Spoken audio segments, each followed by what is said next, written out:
muli sa inyong lahat. Nandito na naman kami ng Kapobre.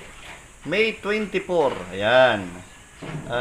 Sasamantalahin na namin ni Makapobre na mag-vlog ngayon kasi mga ilang araw na mawawala yan, magbabakasyon yan. Kaya ito mga nag-effort sa amin, ito mga tanong, sasagutin na po namin yan. Sa mga darating na araw, wala si Pobre kasi nga magbabakasyon, iipunin lang namin yung mga tanong nyo. Pagbalik niya, saka natin sasagutin. Okay. Ito sa likod ko, dito yung makikita nyo yung Wrangler na 4-door na ginagawa namin na pure stainless. Ayan. Okay. Tama-tama dito sa tanong, related yung tanong mo, boss, dito sa ginagawa natin na 4-door na stainless. Okay. Pangalan niya? Ang pangalan sir ay Dennis Lansangan. Ayan. Okay. Sabi ni sir, Sir, Makapobre, patanong po kay Kuya Adel. Magkano steel top na bubong ng Wrangler stainless? Ayan. Still mahaba yung body Wrangler kasama dalawang pinto saka sa likod yung bubong lang po. Sana masagot nyo. Okay. Bali po ganito kahaba yun o maaring maigsiman dito. Ayan. Pero tingin ko halos ganito rin yun. Stainless po ito yan. Stainless tapos dalawang pinto sinasabi nyo saka yung likod. Ayan. Pag stainless po, kasama na yung buffing dyan, kasama na yung mekanismo, kasama yung salamin. Ayan, salamin. Pati pagpapakintab nun yung buffing. Aabot po yan ng mga 100k. Ayan, 100k aabutin yan. Kasi mayayari dyan tatanggalin. Tapos bibili tayo ng mekanismo. Depende kung power o mechanical. Ayan, okay. Ayan, kita nyo na po yan. Ayan, makikita nyo sa likod namin yung mga kung gaano katagal, kung gaano kaselan hipuin, kaya medyo may presyo pagka ganitong sasakyan. Okay. Pangalawang tanong kay Sir Roger Hilario. Ayan. Sabi dito, Kuya Adel, ayan, dinabala kong paggawa sa inyo ng OTJ. Ayan. Gusto ko ang engine 6-cylinder. Engine 6-cylinder. Ang alam kong engine 6-cylinder ay mga Nissan. Ayan, Nissan 6-cylinder yan.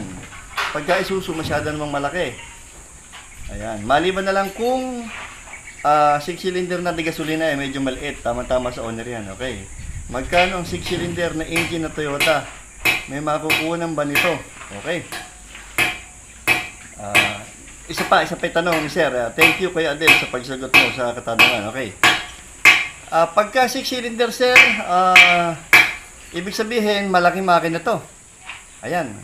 Hindi ko lang sure kung ilang liters to, kung 3.6 o mga 4.2. Pagka ganyan kalalaking makina. Kasi itong mga pangkarami kinakabit natin, mga 1.8 lang. Pero yung kaha ng OTJ kayang-kaya, ano? Binabasibas na nga ng 1.8 yung laki ng kaha eh. Ano pa kaya itong 6-cylinder, napakalakas nito. Okay. Toyota ang binabanggit dito ni Sir. Ibig sabihin, pag 6-cylinder ng Toyota, malamang na kwanto na di gasolina. Yan. Pagka kasi sinabi 6-cylinder at diesel, masyadong malaki. Parang alangan kung ikakabit natin sa OTG lang. Ayun. Okay. Naliwanagan kaya si Sir. Okay, ulitin ko ulit. Pag 6-cylinder, masyadong malakas kung sa owner type J lang ikakabit. Ayan. Kasi sa mga ganyan, ganyang kalalaking kaha, ayan, palagay ko, mga 1.8 kayang-kaya na yan, 2.4. Silip mo natin. Ayan. Ito. Ano yan? Tama-tama na yung mga 1.8 na makina dyan. Kasi hindi naman kalakihan yan. Okay. Sunod natin kay Upwards, Etibac. Ayan. Meron ho bang double cab na close type na automatic at 4x4? Meron tayong automatic dito. Pero hindi siya 4x4. Tapos may binabanggit siya, may reverse camera at sound system setup. Okay. Meron tayong dito, owner type Jeep. Hindi siya automatic, hindi rin 4x4. Pero close type. Naka-aircon siya, tapos merong reverse camera. Yon. Hindi lang siya automatic. Yan. Pagka ganito sir na automatic na ibig sabihin dito, dapat ikakabit natin dito ay mga automatic makina ng Delica. 4D56. Ayan, yan ang mga automatic na transmission, mga makina ng Delica. 4D56 ang makina, naka-turbo yan. Dapat yan request gagawin dyan. Kung availability na bibilin, medyo madalang yan, napakadalang ng ganyan. Kaya dapat yan request, papasadya tayo. Yan, ganun. Meron tayong available dito, no, na close type na double cab. Dalawa na ang available natin dito, pareho siyang aircon type, parehong may camera, yun, parehong may sound system, yun. Ang problema lang, hindi siya automatic, hindi rin siya 4x4, okay? Eto, namumumusta si Brother Greg Magbanwa. Ayan, namimiss tayo ni Sir, ni kapatid na Greg Magbanwa. Ayan, kinukumusta tayo, Team Promax at Makapobre. Okay? Aldrin Oteda, ayan. Ang tanong ni Sir, tanong ko lang, yung Wrangler type ko po, kasi masyadong matagtag. Ano po ba magandang gawin? Salamat po. Okay. Pagka sobra tagtag ng inyong Wrangler, Sir, ang ibig sabihin yan, unang concern natin dyan, sa coil spring, masyadong mataba yung spring na ginamit, no? Tapos sa likod, kung molly naman, makuha yun, maraming panggagalingan, masyadong makapal yung molly na ginamit, o kaya yung shock na ginamit, baka sira na yung shock.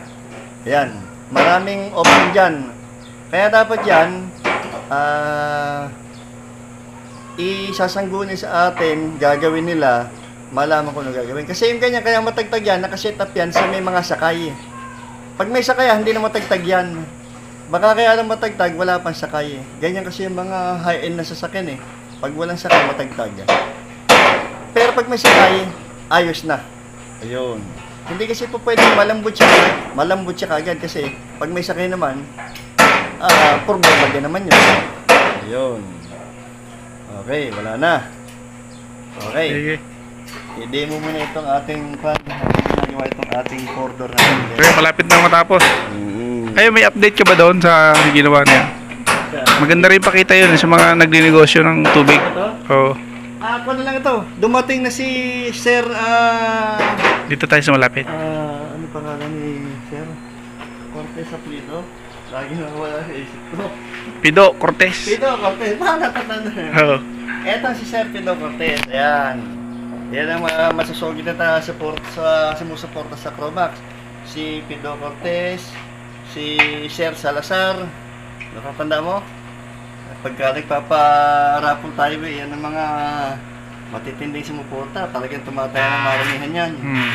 Eto, dumating na si Sir. Galing ng, kung ako nagkakamali, galing ng Amerika. Yan, medyo nagpapahinga lang bago siya pumunta rito. Yan. Tapos na to, okay na yan. Running condition na yan. Nilinis na rin kahapon at ito ay malapit ng iuwi yan. Kakargahan ng distilled water. Ayan. Okay. Okay na. Diesel yan ano? Diesel. C190 ba yan? Hindi ko alam kay Kim kung C190. Alam ko C240. Parang C240. Okay, C240. Hindi ako sure. Ganda na no? Kung ganito na itsura, magkano kaya abutin? Bali yung ganito, kung di ako nagkakamali, nasa 160 to 170 ganun. Ayan. Hindi kasi ako mausap dyan si Oo. Kim mausap dyan Box type na ano? Sige kuya, salamat. Okay. Ikutan na natin. Ayan, C240 diesel ang makina.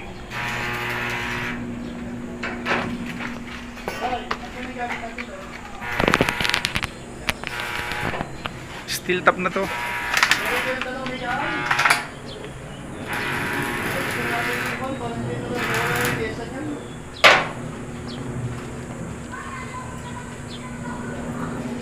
Kaya magandang pang negosyo to mga kapobre.